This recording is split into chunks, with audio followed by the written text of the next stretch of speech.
Mother-in-law abandons my child, shows up after 25 years and expects to be accepted as a grandmother. When my son was 3 days old, his mother decided she didn't want a child anymore, so I've raised him as a single father since then. She claims she's not ready to have a child and refused to even feed him or hold him. I wanted to give her some time. I thought that maybe it's just postpartum depression. I was ready to be there for her, but she was serious. She packed her stuff and left the hospital. Her last words were that she wants to see neither me or our son ever again, and she kept that promise. I got the feeling that mother-in-law had something to do with it, because during her pregnancy she was talking all the time about how young her daughter is and how inappropriate of a moment this is for her to have a child. I think mother-in-law somehow secretly persuaded her to take this step. So I was left alone with an infant in my hands. It definitely wasn't easy. I was just 21 years old, I had to leave college and work very hard to give my son everything he needed. Fortunately, I wasn't completely alone. There were people who helped me to get through the hardest period, people who babysat him while I was working, who gave me advice on how to take care of a baby, and I'll be forever thankful to them. When he grew up a little, it became easier.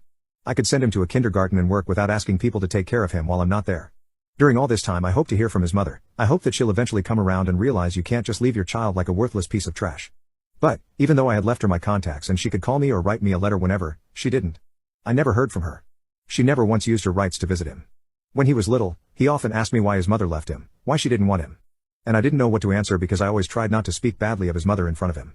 Now my son is 25 years old, he's a hardworking, educated young man, and I'm so proud of him, and I'm proud of myself that I was able to raise him to be a good person. We stopped talking about his mother a long time ago. It was his initiative. He was like, well, if she doesn't want to be with us, then it's her loss and there's nothing we can do about it. So recently mother-in-law appeared on our doorstep. Without a call, without any kind of notification, she was just there, and she had come to visit her grandson. I couldn't believe my ears, and at first, I almost didn't recognize her. And she was behaving as if she was a caring grandmother who had come to see her grandchild like she does all the time. Not like she was gone for 25 years. When my son saw her, he didn't recognize her either. I have shown him pictures of his mother and his grandmother just in case they show up one day, but I never really thought that they would. She ran up to him and hugged him just like a loving grandmother would, asking how he's doing and how big and beautiful he has become, and he pushed her away and looked kind of confused. I told him that it's his grandmother who randomly showed up to visit him, and he was like, oh, and walked away from her. Mother-in-law didn't take this reaction very well. She looked at me and was like, what have you taught him if he doesn't even say hello to his grandmother? He's looking at me as if I'm a stranger. Haven't you told him about his mother and me or shown him our pictures? Well, technically you are a stranger, mother-in-law.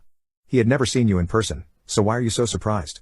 You show up out of thin air after 25 years when he's all grown up and expect him to treat you with love. Isn't it kind of delusional? My son said, Dad did show me your picture, but I needed no picture, I needed you to be there for me. He was quite hateful with her, throwing question after question at her, and mother-in-law's responses were so incredibly narrow-minded, it looked like she wasn't expecting him to ask any questions. He asked her where his mother was, and mother-in-law was like, oh, she's doing very well, she's living together with a great man and she has 2 nice kids. She has gotten over that misunderstanding about your birth. She was acting as if her daughter was the victim here. As if we were the ones who left her.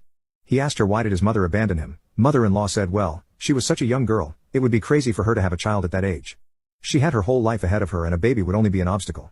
You must understand it, she didn't want to lose her freedom. Honestly, her daughter was older than me when our son was born, she was 24. I don't think it's too early to have a child, it's not like she was 14 or something. Actually, age has nothing to do with it. I could have given up my son too, I was very young as well.